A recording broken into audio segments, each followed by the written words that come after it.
Hi, in this video I'm going to show you how to translate in Google Docs. Translating a document in Google Docs streamlines collaboration and ensures seamless communication across language barriers. So let's start the video.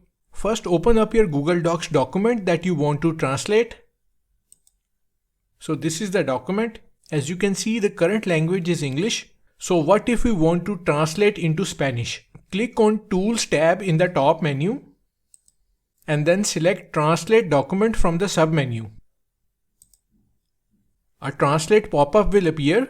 Enter the file name for new translated document and choose a language in which you want to translate your document. So we are going to select Spanish.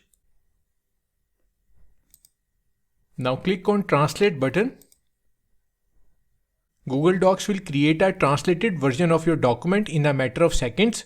This is your Google Docs document translated into Spanish. So that's how you can translate a document in Google Docs. Thanks for watching.